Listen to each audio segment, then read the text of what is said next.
starred hotels, and that's the one. That's practically like that's the intuition. Like that's economic intuition. When demand is low, you decrease the price. But sometimes it's quite difficult when in practice, because sometimes there's this threshold where going lower than that is basically like a loss, right? Hmm. In a sense, um, it's quite difficult because it's like this. If we do not reduce the price, our the bookings will go low, right? And then we will lose that spot in Airbnb page. Basically, our popularity will drop. So one of the challenge is to kind of like try to educate, or I don't know, it's not a part of our chapter, but kind of like how do you adjust the product to kind of suit the price, basically, with the new price. So in a sense, you can one of the options that happened that was there for Putri Nusa was to like cut off the breakfast amenities. For example, it reduce it allows us to reduce the price by a little bit, but there are some kind of like how can we adjust the product to the new price to maintain booking pace, because the ratings, if we fall from the ratings, from the pages, it will take more time to go back and gain that popularity. All right. Welcome in, Lilith. All right. So we fall from ranking. We will need more time to reestablish ranking. Okay. So Lilith, welcome in. Yeah, we're just talking a little bit about brainstorming some ideas about what we can do as revenue managers to fix the current situation. So we already went over this, and this is the project you're working on right now with Gunny about with the article to reduce cancellations. Um, so Vinny's talking about this idea of if we could actually change the product of what we're offering in order to suit the new price. The example was at Putri News that they were able to eliminate the breakfast, and by eliminating the breakfast, they were able to sell the product for a bit less and have a better product market fit, which is a pretty good idea.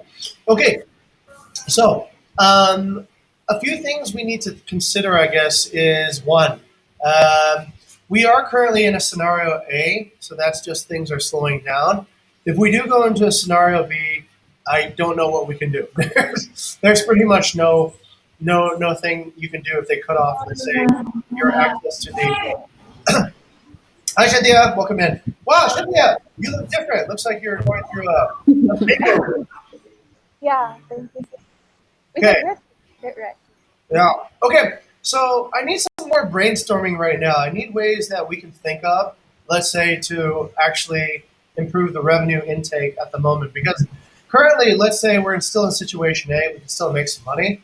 If we get into situation B, then we have a full stop. So then it's about weathering the storm and watching our cash go out, sort of through the process. So that part is a little bit hard. That becomes not a revenue management. That becomes more of a financial costing issue. So while we're still before that point, and hopefully we never get into a situation B, let's think about what we can do to actually maintain or at least drive up the amount of revenues. Okay, let me add a new idea too as well. From the HAR side, definitely they can focus on conversions. So this could be inquiries, requests, and I know special offers, right? So what we might need to do, or I might need to investigate, and this ties back up to what Vidi was just saying. Maybe there's a new offer. And I'll give you an example of something that we traditionally had thrown away, but now we probably should take a look at. When people used to come at us with offers of, do you give discounts for a 3-week stay? Do you give a special offer if I stay here for more than 10 days? We would generally tell them something like, we wouldn't have a standard response. But now we should have a standard response. And that, as Vinny mentioned earlier, would be how do we change the product so that like we would be more in tune for that. So if people are asking for longer stays and maybe whatever it is that they want, maybe they'll stay longer if they have an electric pedal, or maybe they'll take breakfast out of the equation, but give me a better rate, right? So I think these are some things that we can think about in terms of uh, listening to what the queries are asking for, and maybe driving ourselves a little bit more to optimize query optimization. Um, Also, there are certain nationalities, such as the Russians, that seem to not give any care at all about this whole corona thing. They're coming actually in increasing numbers than before. So they seem to like the discounts and they're willing to take it. Let's go into other ideas. Lilith, do you have any other ideas that would, let's say, optimize revenue during these times? Oh, Lilith is frozen. Cynthia, let's go to you. Cynthia, any ideas on your part? Oh, yes, sir. Well, I'm gonna talking as a HRR. So I think the most important thing that we should say and share to our HAR team is we need to build trust to the guests because we can use the release materials of the coronavirus and then because there's no case in Bali, right? And then maybe if there's a case that uh, ask that thing to us, we can say to them, we can explain to them that they don't need to be worried because there's no coronavirus case in Bali. And also, this is our job in a hospitality to keep our guests calm and not panic because of the virus things. So yeah, so it's kind of like we build trust on them. We can give them empathize to stay health and then cleanliness. Now, the thing that I thought is since we are empathized on them, they will trust us, and then maybe it will be a possibility to decrease the cancellation because they feel safe at the very first time because we can build trust.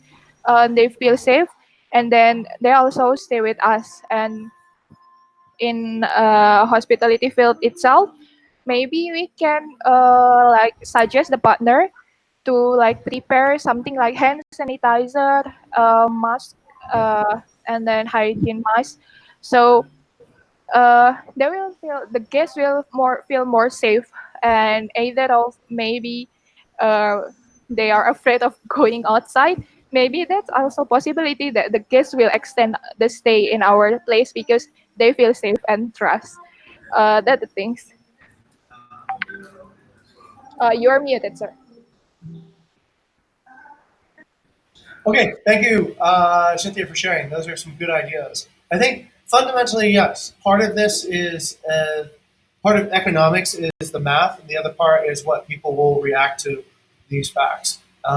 As we are a hospitality innovation company, I think one of the first parts is maintaining that trust and bond, so that guests know that hey, this is what the facts are. Rather than having an emotional response, let's get fact based responses. Okay, Lilith, is there any other ideas, let's say, from your side on what we can do to to optimize the current Mm, situation? mm, okay. Actually, this is sorry, sir. This is the discussion with Squad 2. Actually, I want to bring up here. We want to make a better in partner relationship, which is the pricing, because some of the property owner is still like they want the net price, or we cannot do the flexible pricing. So in some property that still bringing problem about pricing, we need to do like a personal approach uh, to make a deal with them to do flexible pricing, because as the coronavirus issues is rising, so I think we need to give understand to the partner that we it's really important to adjust the price. Okay, all right, that's actually pretty good. That is sort of an opportunity for people who traditionally want a fixed price.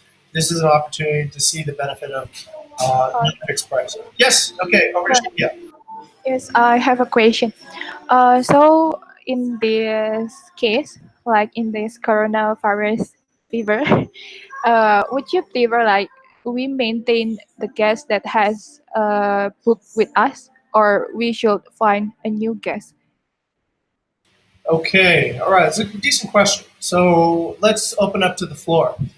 Does anybody have a answer that they would like to suggest for Cynthia's question? Do we try to find new guests, or do we try to preserve any existing guests?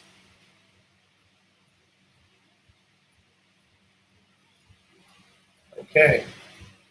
Cynthia, the answer is both. So we'll try to get both, right?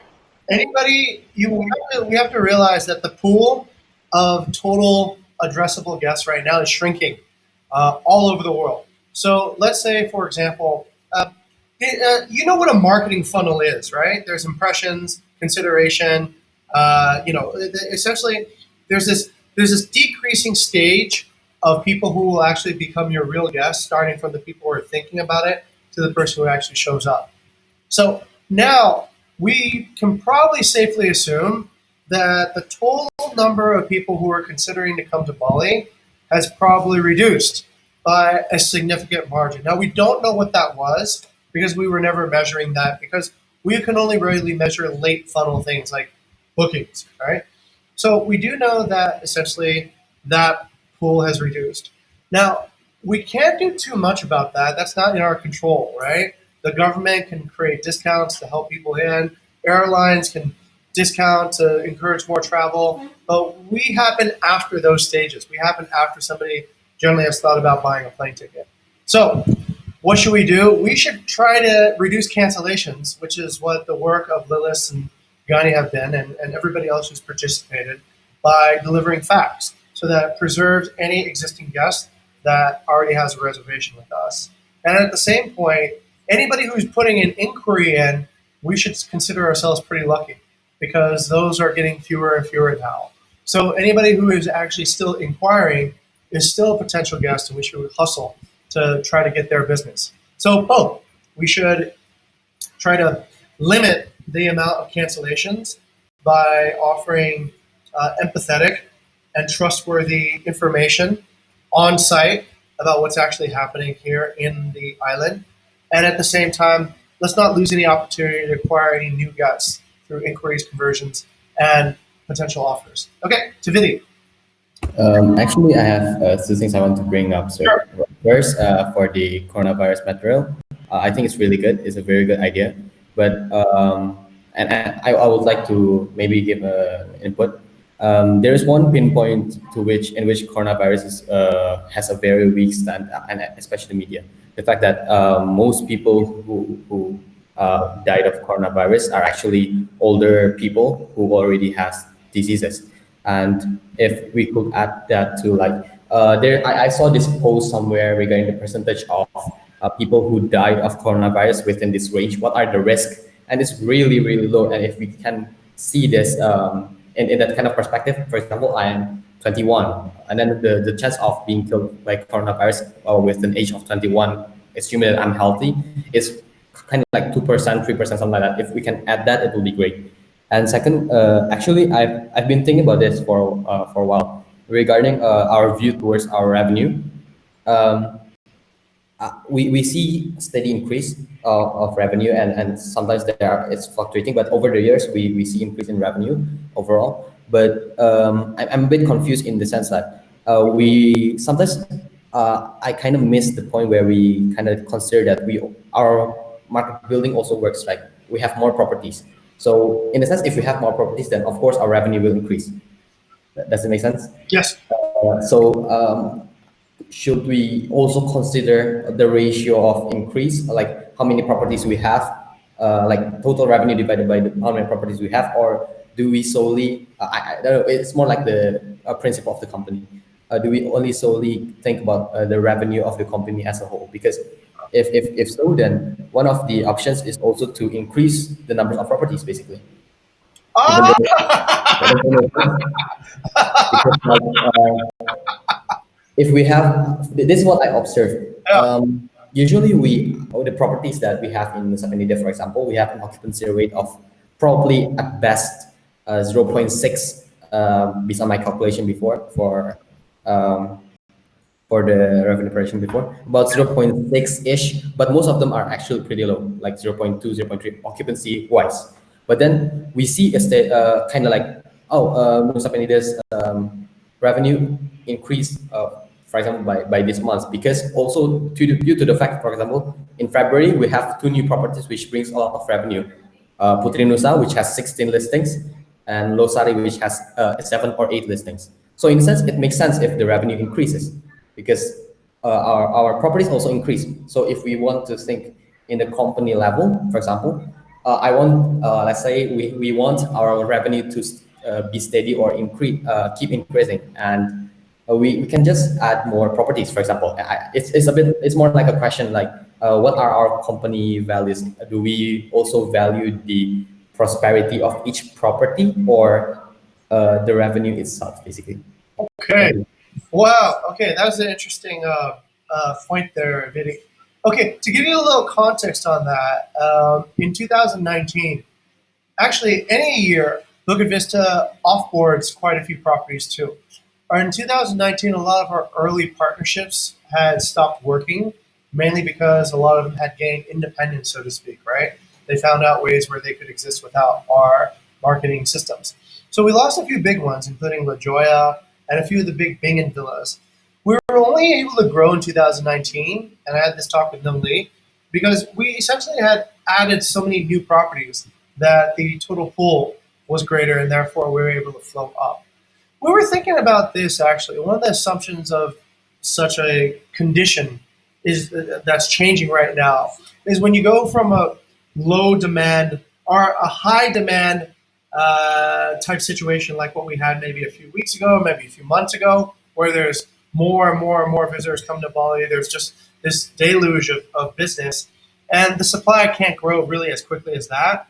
Then basically we have to hunt harder to find that supply. But we're predicting the next 12 months that things will essentially shift to the other way. So we're predicting essentially there will be far more supply available sitting around empty, and this demand will diminish and diminish and diminish. So you are right. We can actually add more supply in to be able to maintain that revenue, and we've done so in the past in order to keep things floating. Um, it's it's essentially look at like what Airbnb does. They have so much supply that yeah, even if one area suffers, then there's usually enough from another area that will work out. Something like this is bad for them overall because let's say because there's coronavirus in Bali, people go travel to Thailand. Now there's no situation like that. It isn't going to flow from one thing to another. It's just a general drop overall. But it's a good idea, actually. It was actually the opposite of what I was thinking. That's why I laughed. I thought, well, if you know, like yeah, it's true. We generally do see rising revenues if we can get more properties, and I think it'll be easier to get properties in the next few months. Okay, good point. Let's go to Shithia. Um, yes, sir. Regarding to the fees idea, I mean, like to add more properties. So, I'm not trying to be pessimistic, no, but here's we talk about the worst case, maybe. How if the property that come to us is not working, or you know, right? We need some time to wait until the property works, right? So, what do you think Vinny, about that thing? Very good. All right, let's go to Vinny. Okay, so when speaking about the additional property, of course, there's this concept of complementary or substitutable goods, right? We do not want to find properties that have similar features. We want to diversify. So this is a concept in economics where if something fails, you have other things that are not within the area, within doesn't have the same features that can that doesn't fail. For example, if for example in Nusa Penida we have a lot of guest house, maybe villas are not affected at all. I don't know, but who knows that kind of case, right? Because maybe villas are more expensive and it has higher maintenance, and people who go there maintains higher hygiene, for example, or they are more educated to know that coronavirus isn't a problem at all, for example. But those kind of stuff should be taken into consideration when adding new properties. Basically, because we have cases where our properties actually rivals against our own properties, right? That kind of things we do not want because it hinders the growth of our company in general. But if we can diversify, basically, yeah, we reduce rivals. We always think like, oh, we should have a mirror property so that we can have a good projection. But on the other side, if we have a lot of mirror property, it means that our properties rivals each other, basically.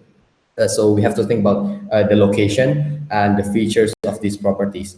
So yeah, that's what I thought.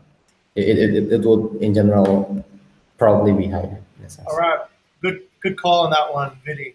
Also, this okay, Cynthia, did that answer your question? So yeah, we're going to Yeah. be acquiring new properties, but yeah, they'll take ramp time and such. But also, yeah, these properties should be complementary to what we have in the set. Also, we have a new capability. I forgot that to mention this earlier. We have the capability to also identify what still sells. So this is part of the research I think that we as revenue managers can do, and this would be very helpful for the entire company.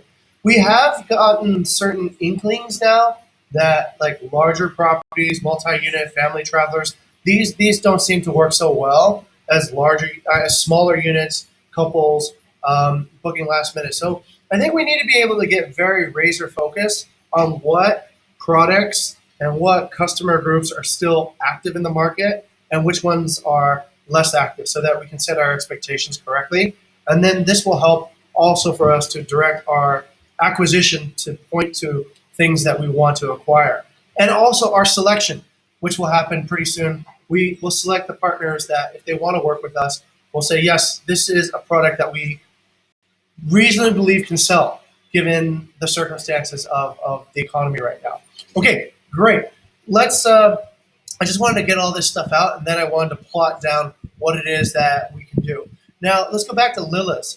Lilith, you mentioned earlier that there are work that we can do with partner relations and get that pricing flexibility. Now, I want to actually plot this out. Do you believe that this is going to be high impact, low effort, low impact, high, like where on this grid would you plot that particular action point right now?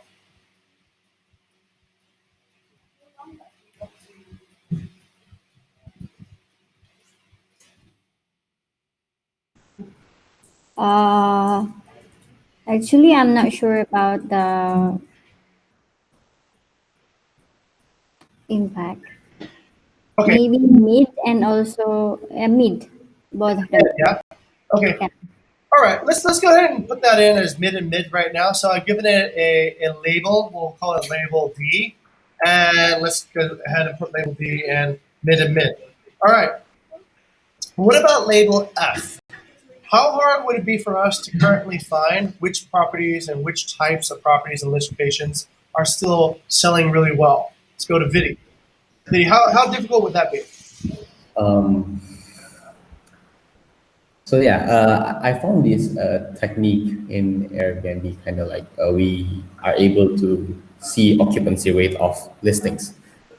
And it's a project I'm working with Mr. Bayu right now. So if we can kind of automate it might be a grunt in the first few days of development, but if we can automate it, we may be able to know which properties still has high occupancy in an area, basically. Ah, okay, in like a zone. Okay, Yeah, so probably but for the impact itself, it will be huge because we are for sure we are sure that that particular area or listings has still maintain an high occupancy rate. But for the effort, because I'm not a part of the market building guild, I don't know the work that goes into it and so okay. on and so forth. It would be difficult, Vidi, because not all properties, even if we could identify which properties, let's say, to that sells, doesn't necessarily mean we have the capability to acquire them. If we found out, let's say, for example, all $2,000 a night cliff villas are still doing really well. It's good to know, but it doesn't necessarily mean we can get them all onto our books, with just a coffee and a discussion. So there is a bit of a gap.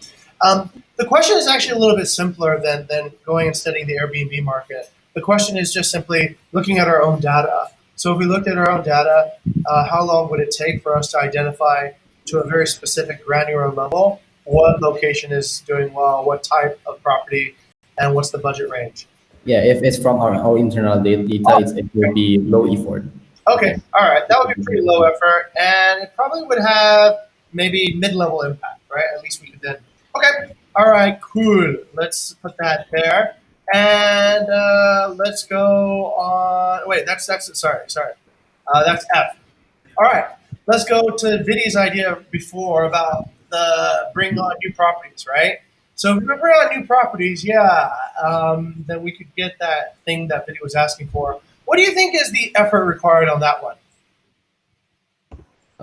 Getting new properties, Yeah. probably seeing I'm seeing the growth of properties this year.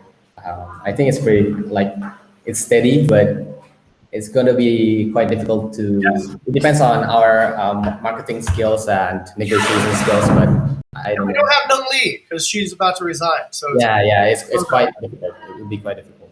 okay. So we're probably talking about something that's a high amount of effort with really no proof yet of impact. So okay, it's probably it will work most likely. It's what we've done in the past. We've seen it as long as we have alignment with F, right? As long as E and F are aligned, then it should actually have some good impact. Okay, all right. So that looks like it's in the center. What about HAR? Getting HAR to work on these parts. Let's go to Shinthia. Will that have high impact if we get this to work?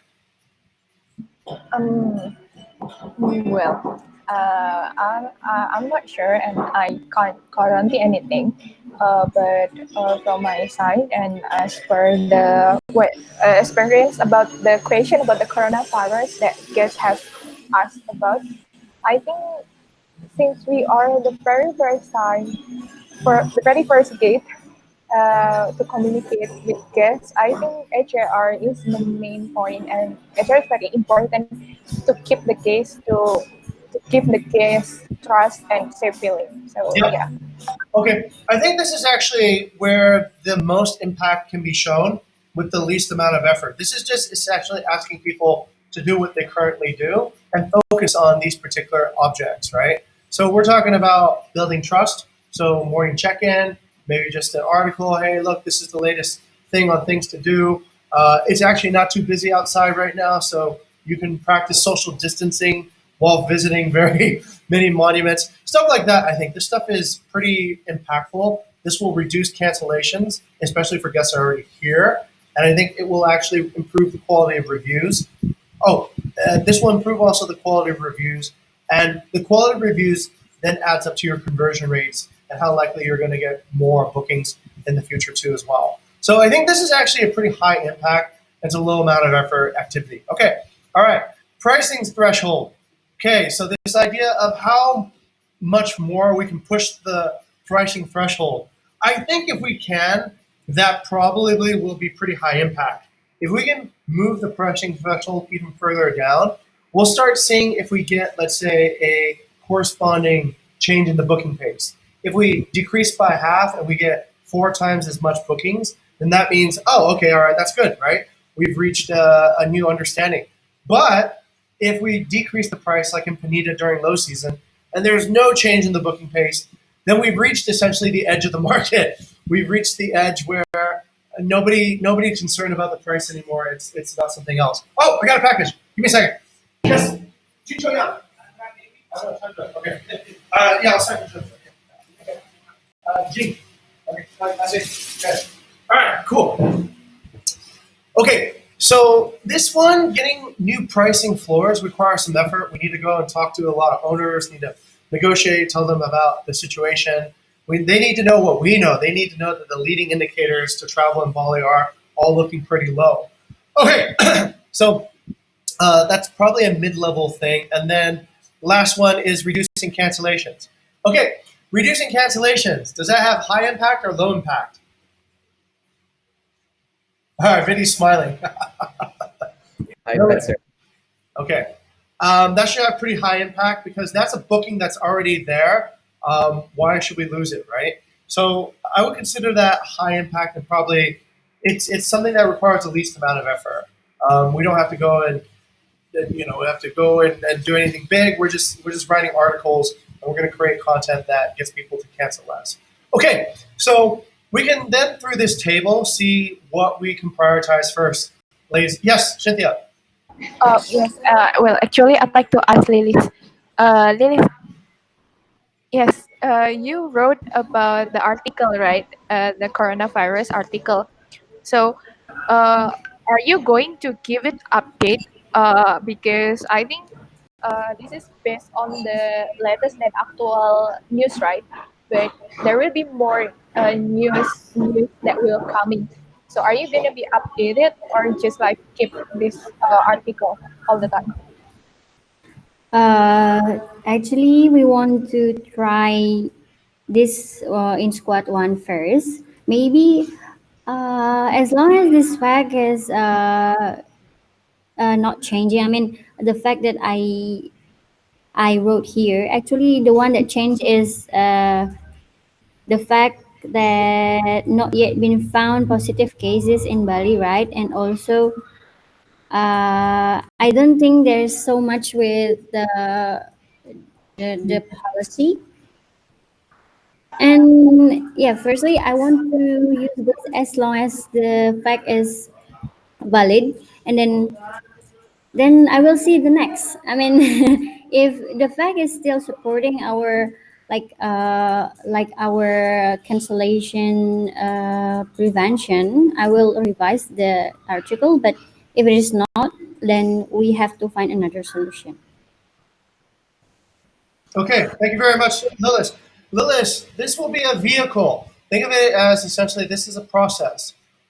This is our go-to tool for, let's say, dialoguing with our guests. So essentially, this yes, Cynthia is right. Over time, I'm sure we're going to see new things happen, and I think this is also content's main tool to actually get people to understand what our sort of voice is. Currently, we have no voice. We're not talking to our guests about anything yet. So I think it's important for us to use this as our voice, and as the situation changes, then we also have to adapt accordingly. If it gets better, then we say things have gotten better. If it gets worse, then we tell essentially what the new situation is. Think of it as no matter what, you should still have a voice out to the guests so that you can they can actually at least hear what your thoughts are before they make a decision.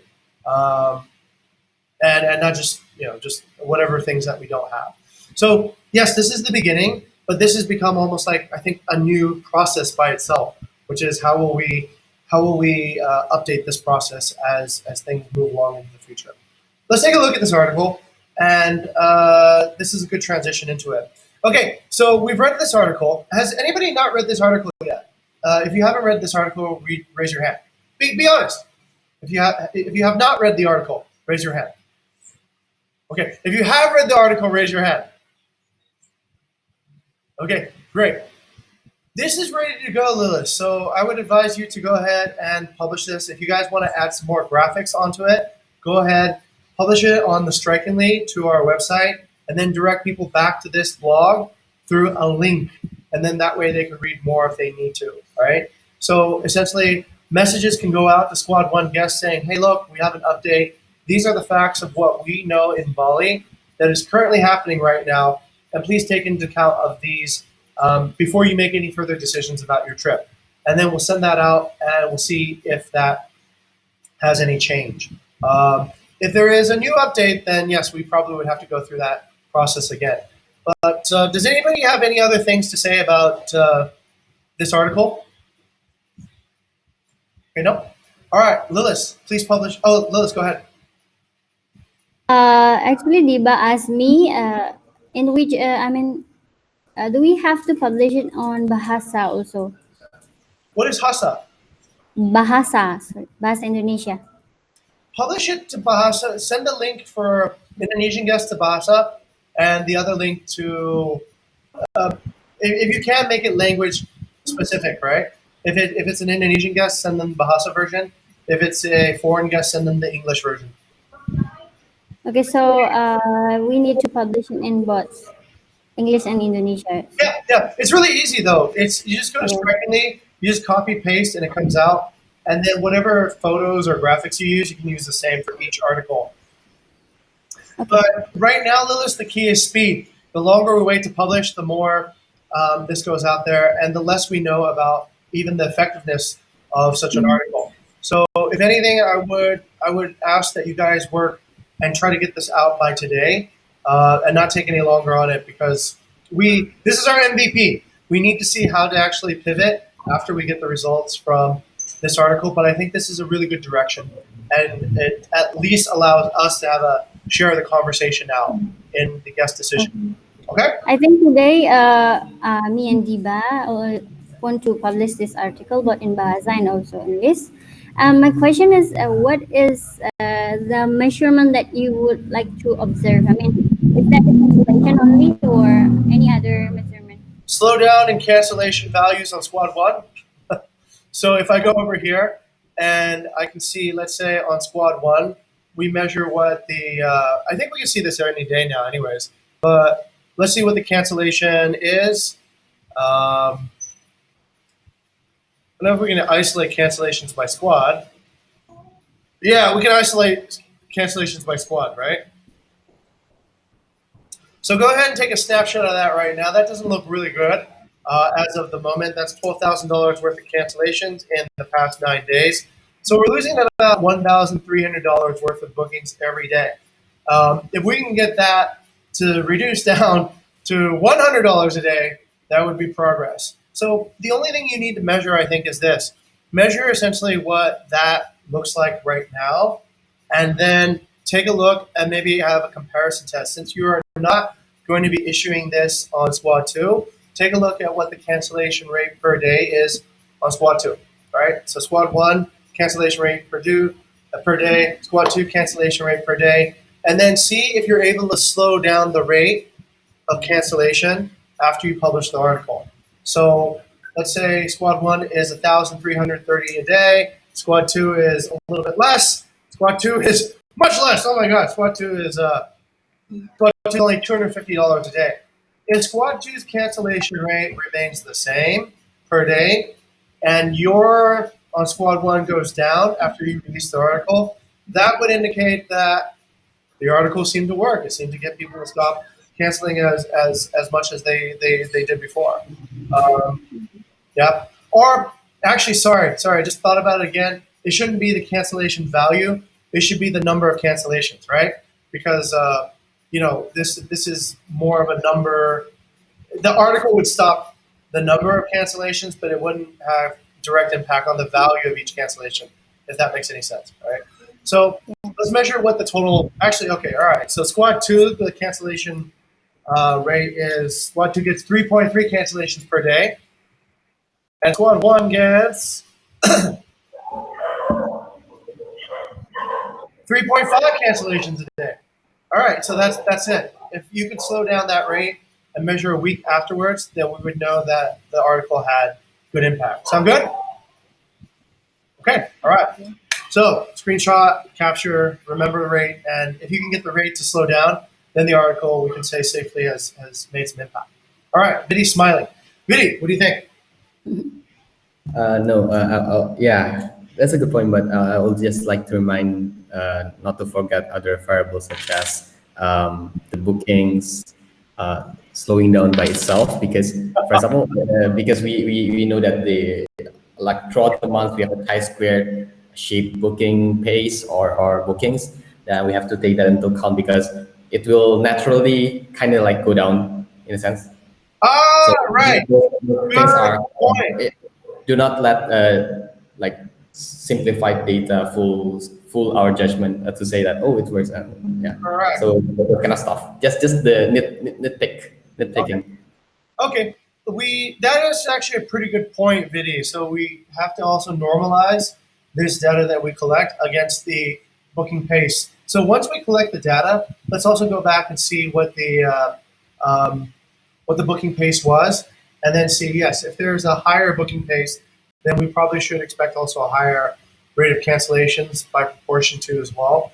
But okay, yeah, Vidi, very good point. I'm just trying to simplify it so that we can some sort of, yeah, but you're right. We should take into fact those variables do as well. Okay, so we do have a chart here that measures what the relative bookings versus the cancellations are. This was the graph that I think Bayu had talked about this morning. But let's also do this, ladies and gentlemen. Let's also be experimentally driven. So whenever we do something, let's make sure we actually write down the date in which we do it, so that we'll be able to look and ask ourselves, hey, did this actually make impact? So what I usually like to do, if we're going into a sequence of experiments, is just to come up with a let's call this experimental template, right? And Cynthia remembers these. We've had these for a while. So an experimental template just essentially puts forward, okay, what's the date of the experiment? And what's the finding? What's the intended outcome? And how will we know? And check date. Okay, so let's say we're starting this experiment right now. This is an experiment to reduce cancellations, and this will be March 9th. The intended outcome is we will reduce cancellations via a insightful article explaining the benefits and facts of travel to Bali still. Okay? And how will we know? I guess currently we'll look at the cancellation rate on the test squad, which is going to be on squad 1, and then the control squad be squad 2, and then we should probably take variables such as booking pace into account to normalize the results. Okay, and then we have to have a check date. So if this works, what day should we come back to look at it? Maybe we can look at it on March 16th. Yeah, sound good? Okay, and then what we would need is let me add everyone in here. Let's add Lilith here. Okay, and here is the data. Okay, all right. Start and data ended. Okay. Sound good? Okay. This I've gone ahead and put this in so we can see how well this works and see what we do from the next pivot from there. Okay, so that is what we're working on to reduce cancellations. We'll see how that works. Hopefully we get some good results and we can continue on it. If we don't, then we'll need to pivot and find another way to reduce the cancellations. All right, so the price threshold. Okay, so video was talking about a pretty interesting thing. This is about product market fit ultimately, right? So we're talking about how do we modify the product in order to get what the market is willing to pay for it. I guess video on the next part. This part B could be I think you could actually roll part F into it.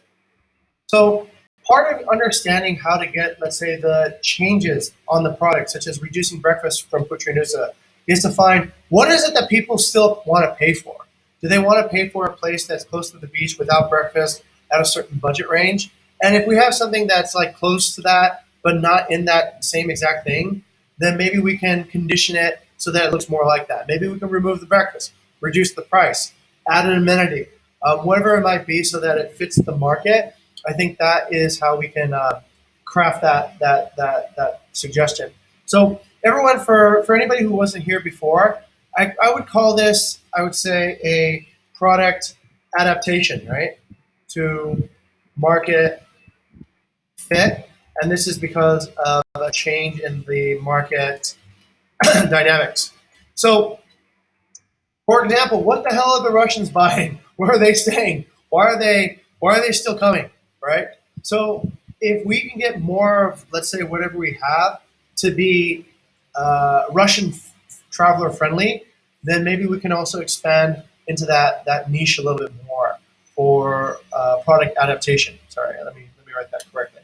Okay, and part C is working with hospitality or support and reservations to find where the opportunities are. Lilith, I'm going to ask if you can do this.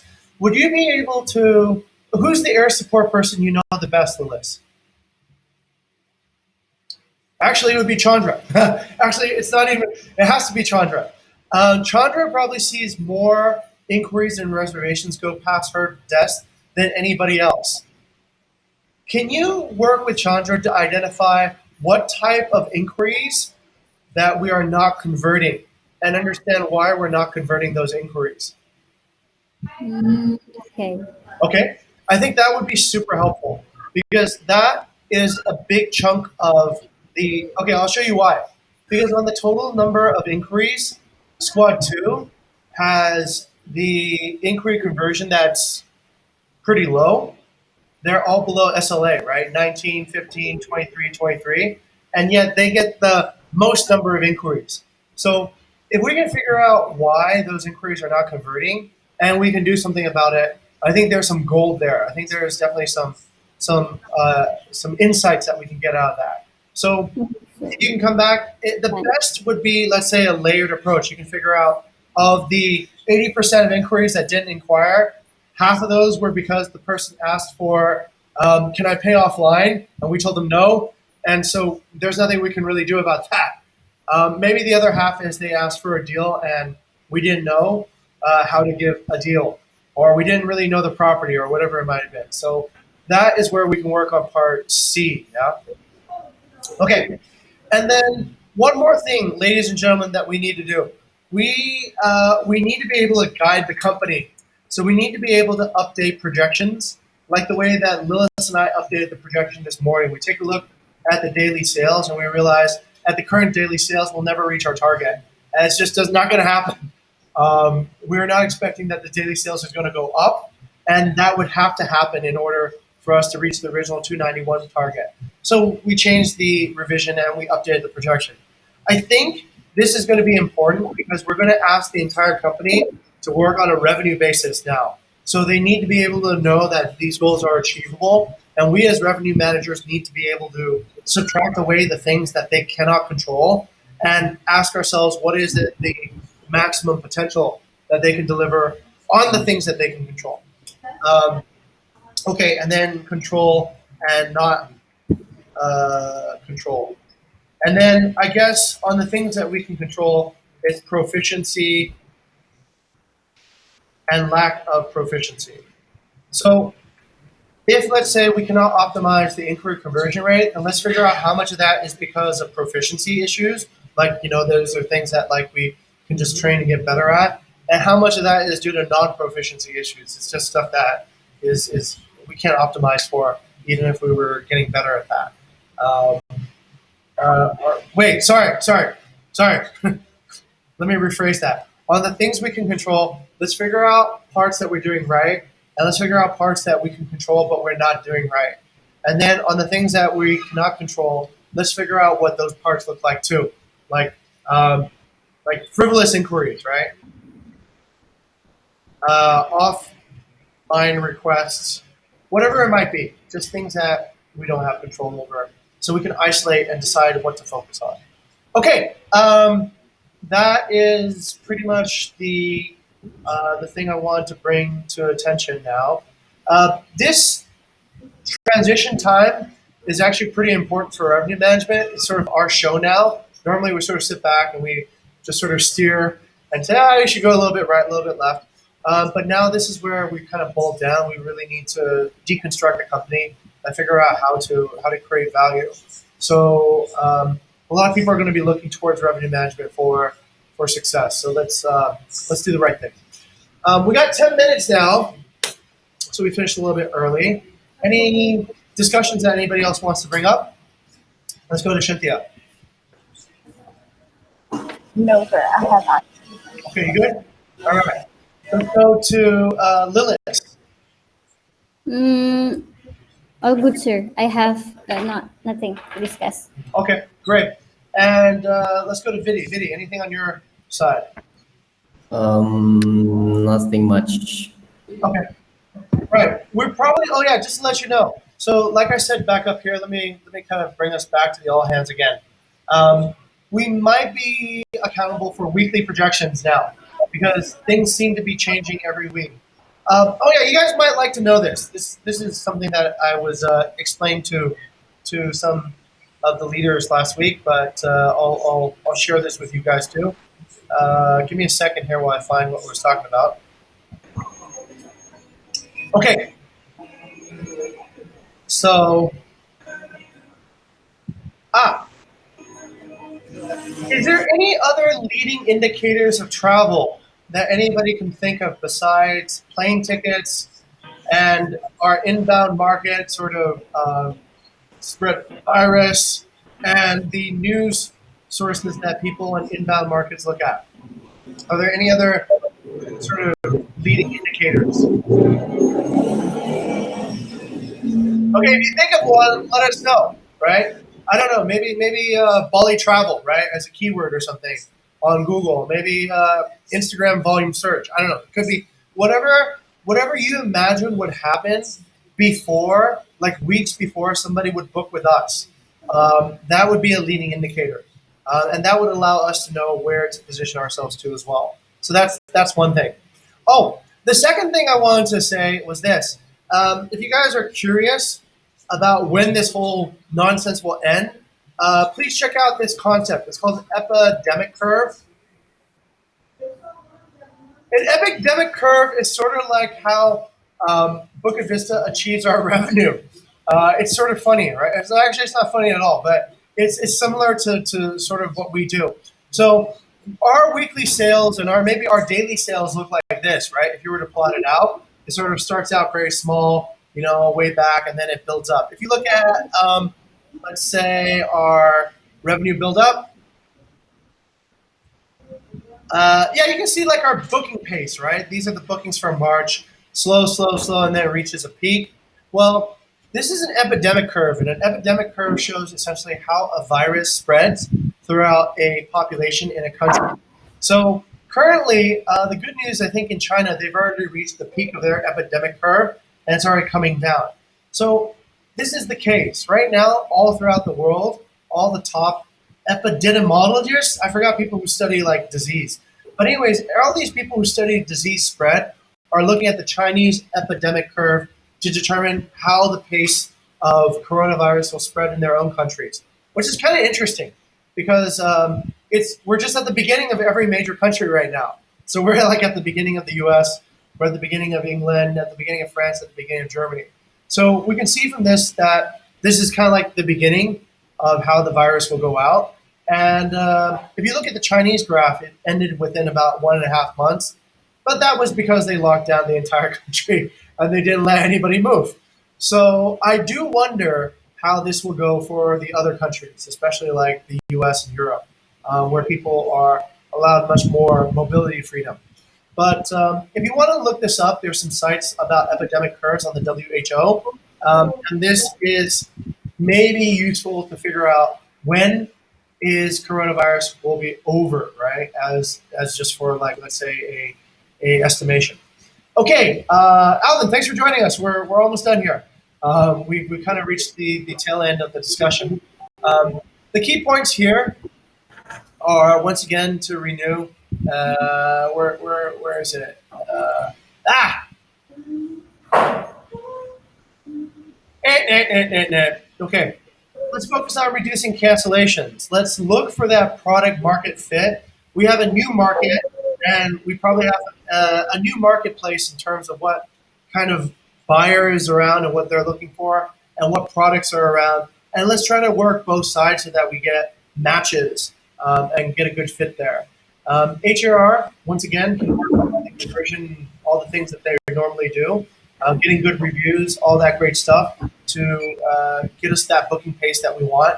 Partner relations, this is something that this needs to be delegated, I think, to community managers and to people who have the best relations with partners to really notify them about this idea of flexible pricing. This will take a few weeks.